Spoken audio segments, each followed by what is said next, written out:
Brand new season, brand new dawn for Box. And it's lights out and away we go. Simply lovely. I was really enjoying that last Hello guys, welcome Well, to this that's no, I'm kidding. Welcome back to my channel. Welcome back to my channel. Welcome back to my channel. Today we have guest star Jessica Lane on her own podcast. Welcome, Jess. It's so nice to have you here with me today. You know, I'm not even gonna re-record. That's our intro. Oh my god. That's so fun. This I was week gonna say the only noise my phone will possibly make, if I get text messages, I get the radio sound.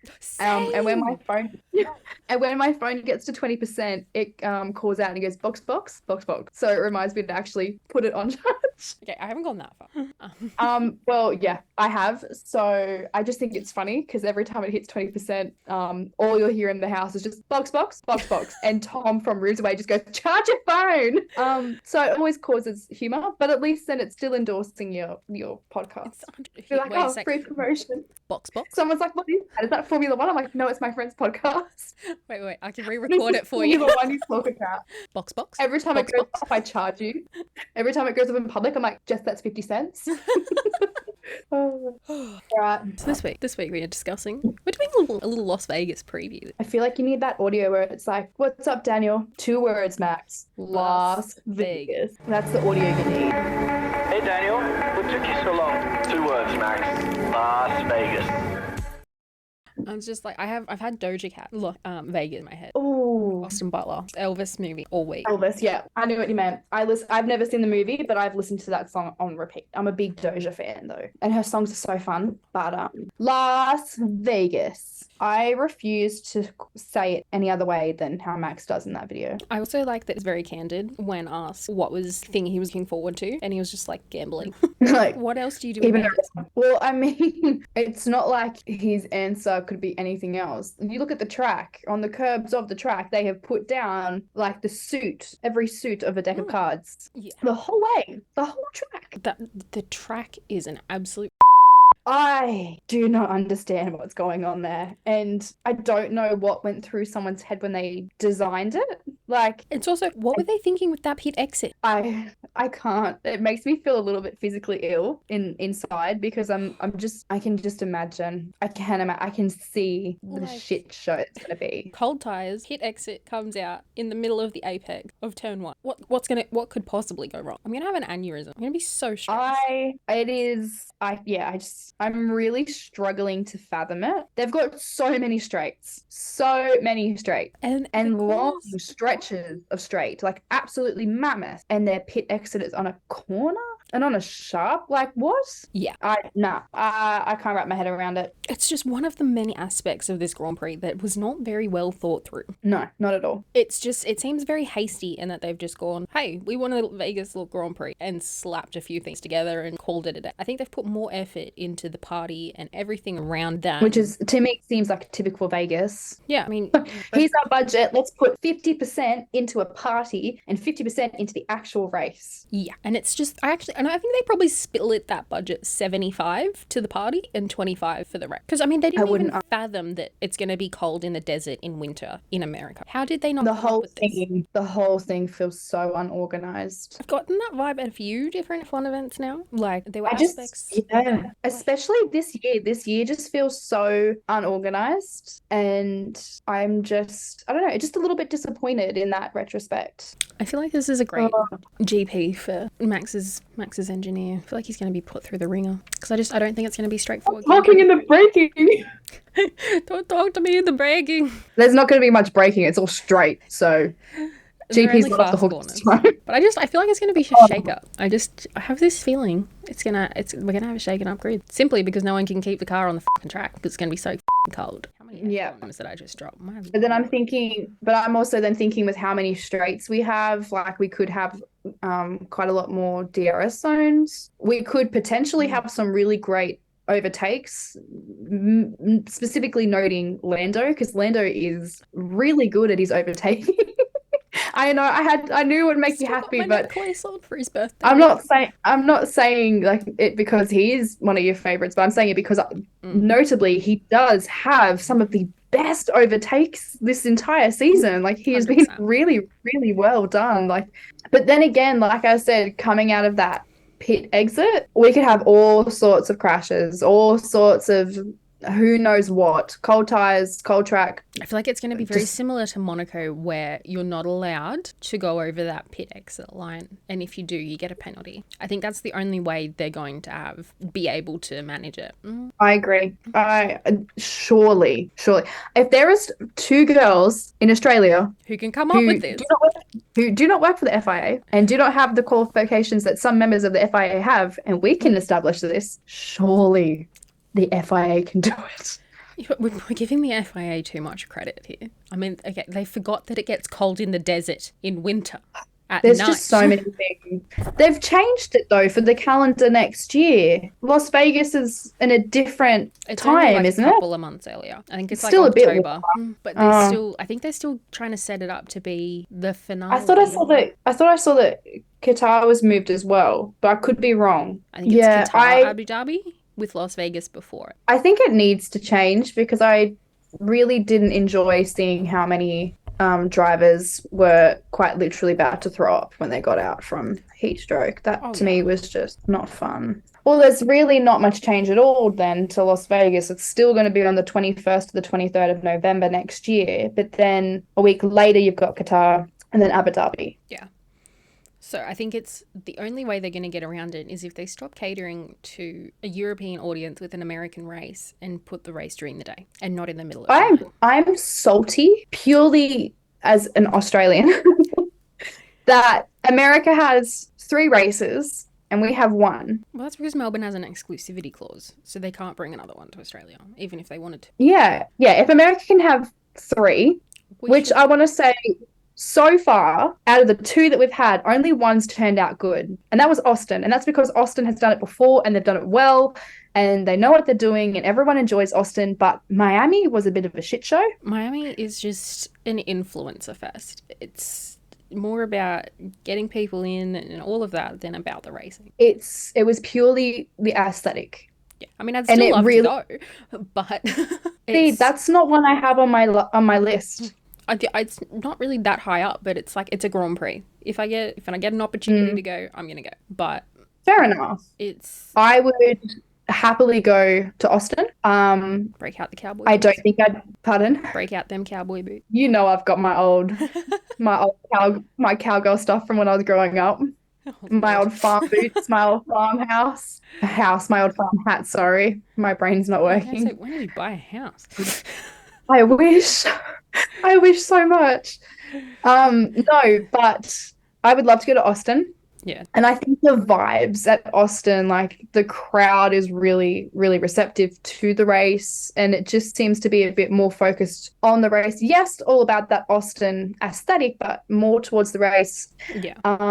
And I'm probably not going to go to a Vegas Grand Prix, especially not the prices. Yeah. The prices are astronomical. It baffles me how they can $1 million ticket. Why? I mean, it is for a lot of people, but why is that a thing? It's not accessible. Insane. No, it is.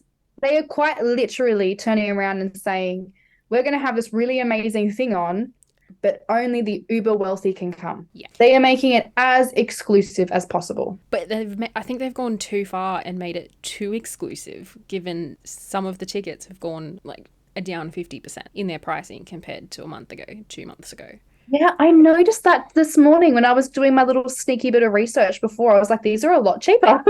Yeah, it was like I was looking at it last week and I was like, I could do it. I could book this. I could go to Vegas. And then I was like, no.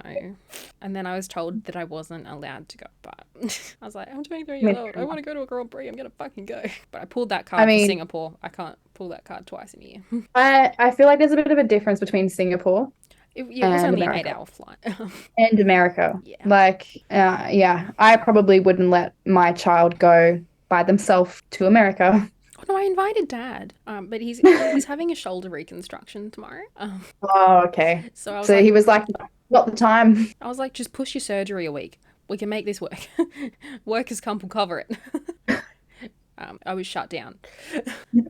He was like, thank you, but no thank you. He was like, yeah, no, that's not happening. But it's also like, Fair enough. they've made it so inaccessible that they have to pay actors to fill the grandstands because no one wants to come. I couldn't believe that. I'm just like... I was tempted to put my hat in the ring just because I was the same thing, like it's a Grand Prix. And I thought to myself, you know what? It's a Grand Prix. I get paid to be there. Yeah. Why not? And again, it'd be like me messaging going, it would be method acting. Yeah. I'll make it look really believable. But I was also like, it's up to $3,000 US, but it still wouldn't cover flights and accommodation of getting there. And that's what I thought. And I'm like, ugh. Yeah. Because I did look at flights leaving Tuesday this week, and it was like $4,000 return, and I was like, and then plus accommodation, and then plus, and I was just like, yeah, it's gonna be like $10,000 plus expenses when you get over there. But it's so expensive. I mean, you can tell that it's an F1 owned race because of how expensive it is. Like they're trying to recoup their cost for going out of their way to make all of these new buildings and to shut down some of the most iconic places in Las Vegas for not or just even this just weekend, but for months. Yeah, but even like some of the businesses that have like they're cracking it. They're absolutely cracking it. They're like come 12 o'clock on a Saturday when would be at our peak busyness, we had to shut the doors. Because everyone's I was like, that makes sense. I'd be shitty too. And like residencies are shutting down for the weekend, and while it is meant to bring in like 1.3 billion US dollars to the Las Vegas economy, who's to say that's not, like, I don't know what the Las Vegas economy brings in on an average weekday, but I'm like, or like weekend even, but I'm like, surely it's not adding that much, and it's not it's causing more pain than anything else. I feel like such an iconic, I don't even know how to describe it, but such an iconic place like Las Vegas, it's not nearly enough money to justify how upset the actual residents of Las Vegas are. Like, yeah, I think in one of Kim's videos he posted on TikTok, he spoke to someone who lived there, and they said 90% of the residents are angry. Yeah. 90%. Like, I just don't feel like that's nearly enough money to justify having the population being angry and upset over it. Yeah, and I feel like the 10% that aren't angry are upset about it are the celebrities that live in Las Vegas. I mean, Mark Wahlberg. And are going. Yeah, Mark Wahlberg was on the Netflix Cup yesterday. I saw that. And I was like, what is he doing there? Because he lives in Vegas, and his daughter, he got, and it hit a nerve with me. Was I jealous? Yes. But they got Lando's car just sitting in their driveway for a good chunk of Tuesday, went Monday over there, because his daughter likes Lando. He contacted McLaren. He's hosting the McLaren entertainment hospitality thing, and they just delivered Lando's car to his driveway. And I'm like, it's just all the celebrities who live in Vegas who are going that aren't mad about it, because I mean, they don't drive. They're not going to be really impacted by the road closures. They can just get a helicopter. I was literally going to say, they'll just helicopter in. Exactly. Like, in the grand scheme of things, it doesn't really impact them. They get to go have a nice weekend at the race, drink some alcohol, mingle with other rich people, and then get flown home. Or they're probably just watching it from their suite in Caesar's Palace or the Bellagio. Or they'll just pay one of the drivers an exorbitant amount of money and get them to drive them home. Exactly. In their Formula One. I got chauffeured home by Daniel Ricciardo. I got chauffeured home by Lewis Hamilton. Oh. Fuck off. Like, yeah. Do I want to be them? Yes. Am I mad that I'm not? Yes. But see, I'm not even, because in my opinion, they're professional obviously they're not going to have the drivers go home because they are professional athletes. They do need to actually go into a rest and recovery. Oh, they are not resting and recovering while they're there. Not after Vegas. They're not resting and recovering until the Monday following Abu Dhabi. They're on a 2-week And you know what? Good on them. This has been a shit show season. Good on him. Charles Leclerc, someone check on that man's mental health. He's going to go off the rails, I think, these next 2 weeks. He needs some crystals. He needs a chakra realign. He needs some tarot cards and a voodoo doll, because that boy has had the worst luck I've seen. I wouldn't be surprised if he has a voodoo doll of his race engineer already, and that he sits there and just... I had to name the villain in my stories. And You named him Harvey. I named him Xavier after a race weekend where Xavier was so rude to Charles, and I just felt sorry for Charles, and I was just like, you know what? You're the villain. Xavier's the villain here. So, but I really feel for Charles. I feel he really has just been given shit luck. He's not been given a good time. Especially when you look at his performance in the previous years, like he's got what it takes. His car and his strategies are just not there. I know it was a couple weeks ago. I think it was Mexico. I want to say Mexico. I lost my marble because of the McLaren strategy in qualifying, and I've gone, who in the hell hired the Ferrari strategy reject? I was like, I was not happy in the slide. I mean, you look at Carl. I'm not the biggest Sainz fan, as you already know, but you look at Singapore, and obviously Max's car had its own issues, but not Singapore. No, it was Singapore. Now I'm confusing myself. And Max's car died in Singapore. Yeah, it was Singapore that Carlos won. Oh, God, I just had a full blank. I was like, no, I just gaslit myself into saying I was wrong. Because remember I called you afterwards because Lando came second and he was so close to winning. Yeah. And then he waved at me on his way into the pits and I cried and hyperventilated for the 5th time Yeah, that week. yeah, I remember all of that. I remember watching qualifying. See, I'm confusing myself. So, yeah, we were watching and Tom said, Stroll needs to crash. Like, this needs to get, like, it was on Stroll. And he was like, yeah, he literally turned to me and goes, this is boring. He needs to crash. Like, he was like, I need something. As he said it, I looked at the screen and just watched Stroll. I was like, I can't believe you said that. And literally, as it happened, you sent me footage and you were like, oh my God. No, I remember texting you going, you won't believe what Tom said 0.2 seconds before that happened. Because I didn't even notice that it happened. I think I was replying to you. And then I've looked up and I've gone, I got a red flag. Why have I got a red flag? And then the replay and I was like, oops. Because I had also mentally thought, come on, who am I willing to sacrifice to make this a little bit more interesting? And, you know, I didn't have to come up with that. Lance Stroll just decided it was going to be him. He heard your prayers and was like, I'll deliver.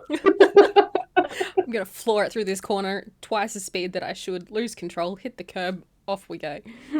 Oh, it was just insane. But no, what I was trying to get at before my memory turned to shit was that you look at that race and you look at how well he did and the fact that the only person to win the race his entire season that isn't a Red Bull driver was he followed his own strategy. Yeah. And like, he does that a lot, which is quite good. He's a lot this season, and I think that is why he has been outperforming Charles, is because he's kind of just turned around and gone, you guys are fucking useless. I know the car. I'm in the car. I know how it's going. I'm going to do what I think is best. And I think that is why he's made up, you know, a better, better finishing positions than Charles, because I still feel Charles is Forzaing as much Ferrari as he can. Like, I think he's running out of the Forza Ferrari. There's only so much he has left. But to be honest, the same thing can be said for Alonso. Like, at the start of the season, he had a race-winning car, and I fully expected him to be on the top podium at least once in this season. And then now you look at Aston Martin and you think, what went wrong? Where did it go wrong? They only started, in Brazil, they only came good because they took all the upgrades off the car and they went back to the design that they had at the beginning of the originally season. And they came But then good. again, then the complete opposite with McLaren. Like, they started and it was like, oh, well, this is disappointing for McLaren. The roughest year. I was like, but it was really one of those things where you started the season, you go, this is a really rough season for McLaren, and now you go, this is amazing. Like, this is far better than we expected of you guys. This is awesome. I've got Let's Go Lando perpetually playing in my head. We need to get Oscar a song. Oscar needs a song. I know. I always sing whenever we arrive in Melbourne. It's always the moment we walk through. I'm always like, stop. Oh, Daniel Ricciardo. I need one for Oscar so I can balance them out. Like, there's 4 days. I can alternate one every day. Yeah. And it's funny because I've been talking shit about Las Vegas, but the one thing that they've done really well is their merchandise. Which is surprising. It just looks really good. I was like, that's probably the only thing Formula One related that I'd be like, can someone get me this for Christmas just so I can walk around the GP with it? One more thing about before we jump into like predictions and things like that. The marketing of the teams this week. Oh, The God. car reveals, the cars being placed in random places. Like, the teams are doing a lot. Like, I feel like it's no secret that this is a very expensive and very wealthy Grand Prix. Yeah. No one's hiding that, but I think the teams have like caught the memo and they were like, "Oh, you want a big Grand Prix? Let us do the most ridiculous things with our team possible." Like, what? Like lowering the car from the roof of a nightclub. I just couldn't comprehend that. I just was watching it like so many things could go wrong. Like if a cable snaps, Obviously. people are dead. Like, obviously it's not the car, they'll have a backup car, but my thought was the same thing. Like, if it falls, it'll kill people. If it falls, it might take down the roof. Like, those cars are heavy. Like, and then I just public liability, the insurance, all of these things. It's just, but every team is like, look, we're doing something fun and different. And the activities Ferrari have been posting about Carlos and Charles so much. They've painted their own race suits like 4 hours ago or something. And then 4 hours ago, Esteban was with Ryan Reynolds. Like, oh yeah, because they're doing doing part of Alpine, doesn't he? Yeah, I did send you that Snapchat on TikTok too, if you'd have that Snapchat. I did send you that video on TikTok just before we started our call too, so you can see it later. But Esteban's got a Deadpool helmet that he's wearing for the race.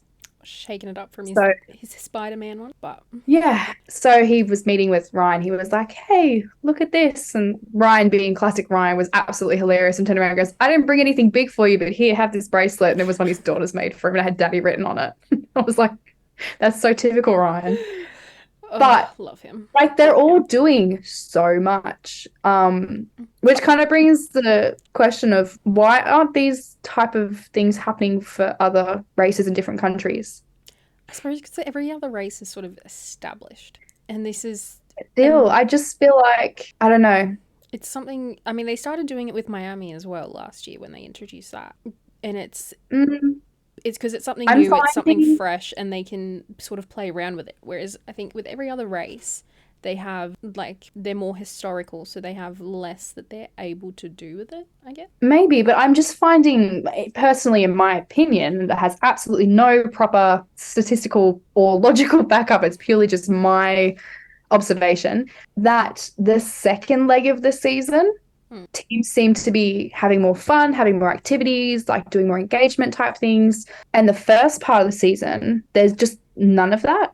Yeah. Like, I saw very little at the AusGP. I saw very little from Jeddah, like everything. It just seemed so quiet. I think they're just riding on the coattails of the excitement that, oh my God, the season's starting again. Whereas at the back end of the season, they're trying to keep people in. Maybe. That's a very good point too. I just think in the last 2 months, every time I open especially the last 3 months, every time I open Instagram, every morning, every afternoon, Ferrari's like, something about our drivers, where like earlier in the year, it didn't feel like that. Here's a Charles Leclerc thirst trap for your Wednesday afternoon. Not enough? Yeah. Here's one of Carlos. Here's one of them together. We fucked the car up, but here's a picture of our half-naked drivers. And I'm like, sorry, we can't do strategy. We apologize. Here, we're just going to pimp out our drivers. We're just going to objectify. Yeah, so we've completely ruined the season for us, but let me just objectify and sexualize this man for you. Thanks, Ferrari. I'd much prefer you put the time and effort into fixing the car, but sure, just make your male drivers strip down to nearly anything and just post them on the internet. Good work. Their social media budget has got to be bigger than their strategist budget. You know, the one thing I love, though, when I look at the comments on the thirst traps and things like that, is quite usually it's an absolute 50-50 mixture of fans being like, you'll have the ones like, oh my God, so gorgeous, I love them.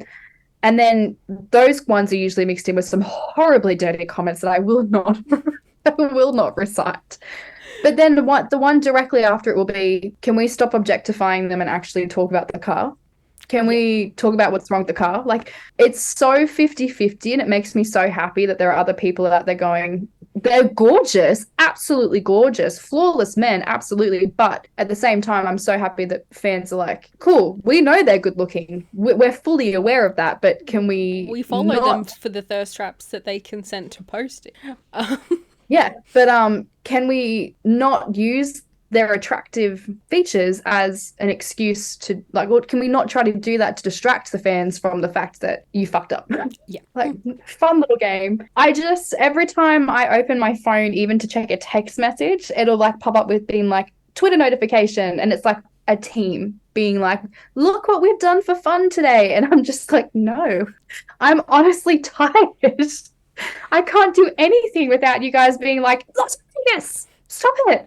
I don't want to know The anymore. only team that hasn't gone all out this week is McLaren. I haven't seen Oscar doing a lot. I've seen Lando doing a lot, but I haven't seen Oscar doing a lot. But I feel like Lando doing a lot is also in ties with his birthday. Oh yeah, 100%. Like, I think it's also just his friggin' birthday party of the year. I gotta say, I watched that video and I was like, I turn 24 next month. I want it to be like that, but it's not gonna be. Who do I have to speak to? Like, Hilton, if you're watching this, let's make it happen. I watched the video like, this called me broke. In so many languages. And friendsless in about 16 languages that I know and about 14 that I don't. Yeah, no, it's I was so upset. I was like, I don't want to be 24 anymore. It's like, how do you know This sucks. How do you know this many people? I like started looking at like other drivers like parties for their birthdays. Like, which one didn't celebrate? I want to be that age. Oh. This sucks. All right, should we get on to predictions? Who do you reckon's gonna be our podium? Who do you reckon's gonna be our race winner? I mean, Verstappen. But at the same time, I'm really split because like half of me is like Verstappen and the other half is like something's going to happen at that exit, at that pit exit, and he's not going to win. You know what I mean? I just have a feeling Checo's going to take him out. I'm predicting LN4 maiden win, Las Vegas birthday week. You think? Yep. I'm hoping for it. Let's go. It's got to happen. It's all right. I'm calling it. It's happening. I'm going to go LN4 maiden win. Yeah. OP81 P2 and CL16 P3. Just because I need my boy Charles to have at least one good fucking weekend.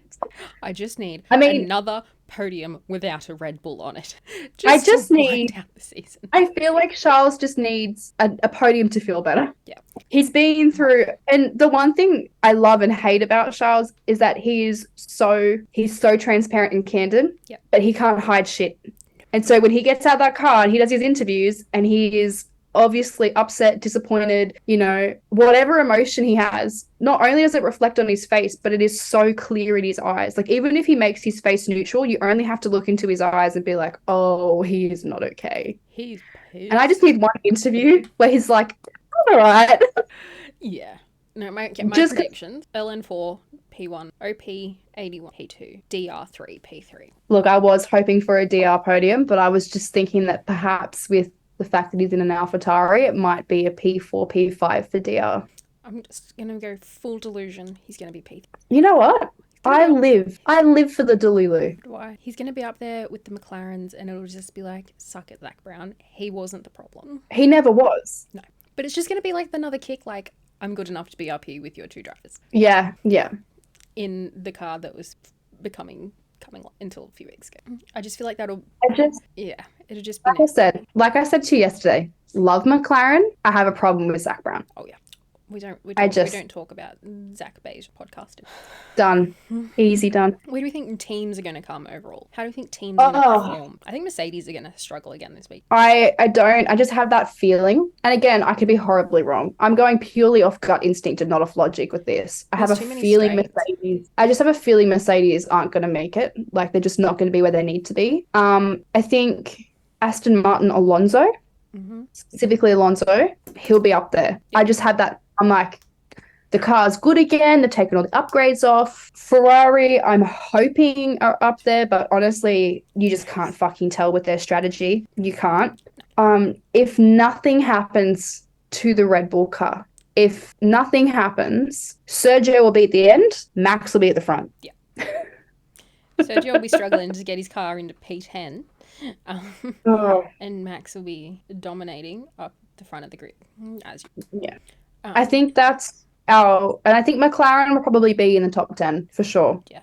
I just think this has too many straights and fast corners for Mercedes to do well. And I think there's just...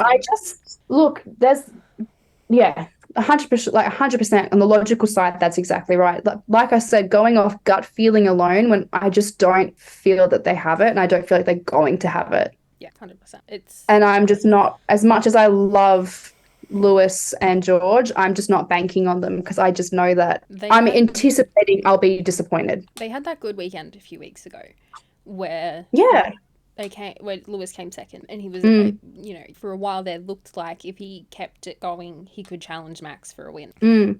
But last week, it went from fighting a Red Bull to fighting an AlphaTauri. Yeah. And it's just, there's no consistency. You know, and that was really impressive, I got to say, by Daniel, because I remember watching that. And I'm not saying that's like derogatory to Daniel or AlphaTauri. No. Like on the scale of cars in the constructors, they went from racing P1 and P2 in the constructors to battling P7, and it's when they should be or have consistently been up there battling with those top contenders. It was just a significant step back for them in Brazil.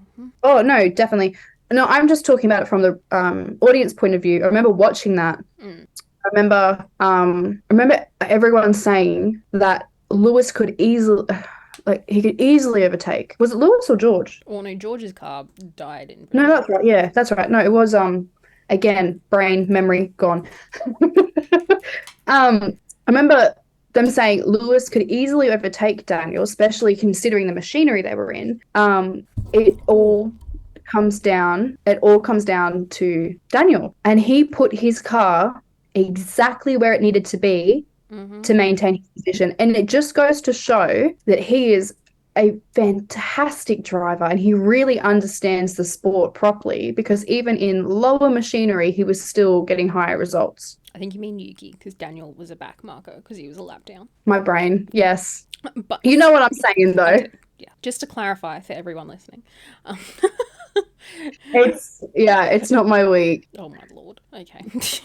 Next time I come on the podcast, hopefully my brain works. Something but who knows? That requires a lesser amount of thought, just instinct, game of most to least likely to. Oh god. Okay, it's basically what we're gonna do. Okay. I'm gonna give you a question, and you just have to give me two drivers, one who you think most likely to do this activity and one least likely to do this activity. Is this leading up to me answering the question I avoided on your live yesterday? Good. No, it is not. Because I will end this podcast so quick. It is not. I'm avoiding that question. I will not pick ever. I will come back to it. We'll see. No. I'll keep you up on a random day. But yes, continue with it's going to be sort of like the F1 Grill the Grid one that they did the other day, where they said most likely to. But I'm doing who you think will most likely do it and who will least likely do it. Okay. Who do you think will most likely or least likely end up getting married in Vegas? Oh. Can be anyone. I really did like Daniel's answer of Charles because he loves relationships. I watched that with my dad, and my dad lost it. He had no context, but he lost it. I just think Charles has made no attempt to hide that he's a hopeless romantic. But because of that, and he even says himself that he's a hopeless romantic, I don't think he'd do a Vegas wedding, because I think being the hopeless romantic, he would want the big white wedding. Yeah. So not Charles. So he's least likely? I would actually say least likely would probably be Lance Stroll, because he is so introverted, I can't see him proposing. I could see him getting very drunk and ending up at a chapel, though. See, where my opinion is, and you're probably gonna don't break my little heart. Who I can envision getting rightly drunk and ending up married to someone the next morning with no recollection of it. Don't say it. Orlando Norris. Yeah, look, that was one of the reasons I wanted to be in Vegas. I said to my nan, I could be in Vegas. The chapel, like, I'm ready. I'm here. Or if it's not me, stop the wedding. I object. So, but no, I think most likely to would actually probably be Max. He seems like he's a wild one when he's drunk, and I don't think Kelly's the type to say no. Yeah. I don't think she would object. I think she'd just be like, yeah, sure. She's like, yeah, lock it down. I'll lock down that $170 million contract. God, that's a lot of money. And then Least likely, I think, is Oscar. I don't think he would. Yeah, I can support that. Yeah, I can get behind that. All right, most and least likely to get absolutely blackout drunk and not remember 4 days after the Grand Prix. Oh, that's a good one. They won't recall anything until they land in Abu Dhabi. They're not Does going it to have to be on the? Does it have to be on the grid? Yeah. Oh, okay. You can do an honorable mention though. I'll allow. I have an honorable mention. Hit me with... Least likely, I feel like Lewis. He's very responsible. Very responsible. I'm not even sure if he even drinks. He's been promoting that liquor that's not alcoholic. Agave tequila or whatever. Yeah, I think he probably does drink. I just don't think he drinks much. Yeah. So probably least likely Lewis Hamilton. Mm-hmm. Most likely, I want to go Danny Rick. I was thinking that. Because that boy knows how to party. And also, I'm just thinking of like every other driver. And then I'm thinking also from an Australian perspective. And we know how to fucking drink. And it's just, you get him with Max and Yuki in a club. My second was Max. It was Danny Rick, but like very close second was Max. This is how Max ends up married, because he's going to be so blackout drunk. He's not going to know until after Abu Dhabi when he goes, Kelly, why are you wearing that ring? And she's like, an annulment incoming. No prenup signed or anything. Nope. Oh, wow. But an honorable mention would be Kimi Räikkönen. I knew he was going to say that. I love the videos of Kimi drunk. They're so good. They make me happy. I miss him on the grid. He and Seb, I would happily have them back. There are drivers who I won't say it on the podcast because I don't want to be eaten by your fans, but I will text you privately. There are drivers I will happily sacrifice and get off the grid to get Kimi and Seb back on for my own personal enjoyment. And it has nothing to do with the drivers. I don't care if they want to be back on or not. It's for me. Yeah, I want to see them back. I have sacrifices that I would also be willing to make, and I think my followers know that. And they know who I would rather have on the grid, but that's fine. We all have our personal preference. It's nothing against those specific drivers. I just have other preferences. And it's personal preference, and I think as well, like, where no one's ever going to be in love with a whole grid.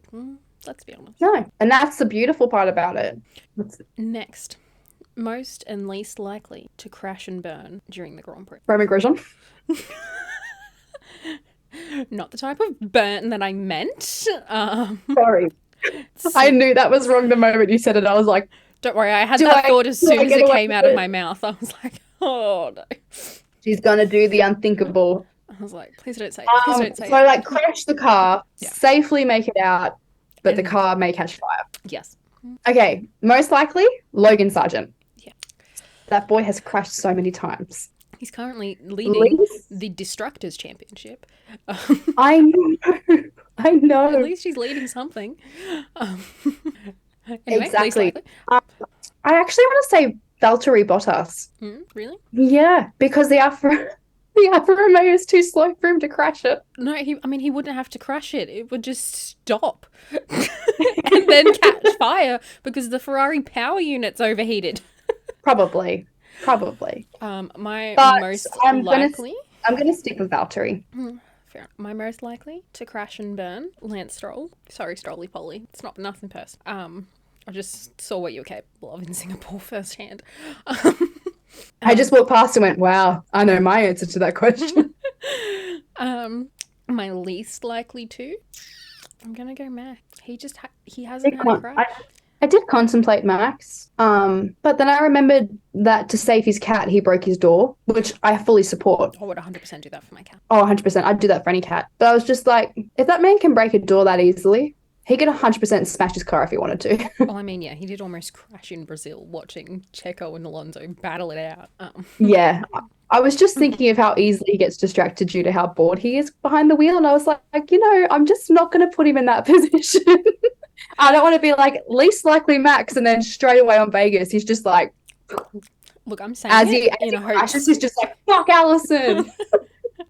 I'm saying that in the hopes that it does happen and we get that Ellen formation win.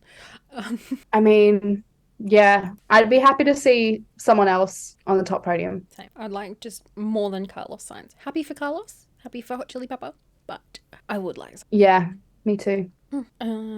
Most and least likely to crash out in qualifying. Most likely Lance Stroll. Yeah, no, he has a really bad track record of that. Singapore was nuts. Also, again, consistent. Yeah, I was thinking that, and I was like, no. Least likely, I'll probably go Max or Charles. They usually have really fantastic qualities. It's just It's just the sorry, races that let Ferrari down. Well, that's all I had prepared. Have you got any most easy. least likely? I've just got a question for you. Talking about how much money these drivers make. Ugh, What would you do if you got a paycheck like that? I'd probably have a heart attack.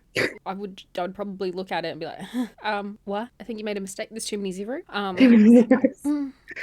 Is this an error? I would seriously doubt it. And then I would not believe it until the zeros cleared my bank account. And then I would also then triple check that this was in fact my bank account. This was meant to come to me. Yeah, and then I'd probably be really boring and be responsible. Yeah. And then once all of my responsibilities were taken care of, then I would blow it all on paddock passes for an entire season. Yeah, nice. I like that. I might even buy a team. Why not? Honestly. Just make an investment. Not just invest in a team. Sponsor a driver. Replace Zach Beige. Take over. I could probably be better. But... I was the same. I thought about the question and went, I would wait for it to clear my bank. Probably do the same thing of like, are you sure it should be this much money? Yeah. And then I'd buy a house straight up. Yeah. I'd buy a house. I'd probably buy a few. I'd have a few investment properties. Yeah. I think I'd buy a house here and take away that burden that we have of trying to find somewhere. I just get rid of it, buy the house. Oh, no, I wouldn't buy a house here. I would purchase a house in Monaco. If you make the amount of money that they make, you'd be welcomed in as a citizen and like. I'd happily give them my €500,000 and purchase an apartment and be like, see yous. I'd stay here. I'd have a small house here. I would get an apartment at Surfers Paradise and I'd Airbnb that shit out because I would make a killing from that here in Australia. Oh yeah, definitely. And I'd probably buy 2 more investment properties, maybe overseas, maybe in Australia. Probably pop a bit into stocks. And then give myself a small portion, but still way more than I would have normally. Yeah.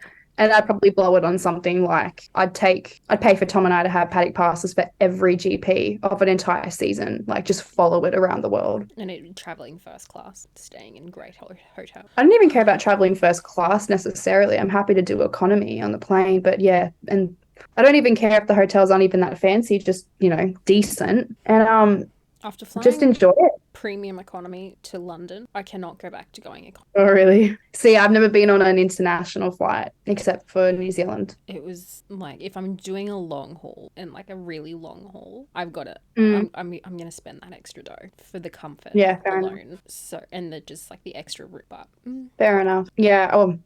We're talking about going to Europe maybe in 2028. So we'll see how I go. We'll see what tickets we get, and then I'll see how I go on the flight. And if I come back and go, I'm never doing that again. It was just like, because our toilet on the plane was still back in economy. I had to walk through and I was looking and I was like, everyone here looks so uncomfortable. And then there's me and I'm reclined and I've got my champagne and I'm just watching like Harry Potter. Curled up having a nap. Good. And I was like, if this was me, I would be dying. But then it was me on my way to Singapore and I did die. But yeah, that was an 8-hour flight? Yeah, I mean, it wasn't too bad, but it was just pretty decent. It was just crazy. And I can imagine. Of the way there and back. I genuinely don't even remember getting. It is what it is. We get to do it all over again in March. Oh, yeah. Except we'll be going domestic this time, not international. I still have to book my flights. Jessica, book your flights already, woman. They're so expensive. I know. Did you book them for? You didn't book them at all, have you? No. For if you came later in the week. Okay. No, book them. It's on my to-do list. Thank you all so much for listening to this week's episode, and thank you so much to Al for joining me. I hope you all enjoyed it as much as we did making it. But I will catch you all next week for our Las Vegas review.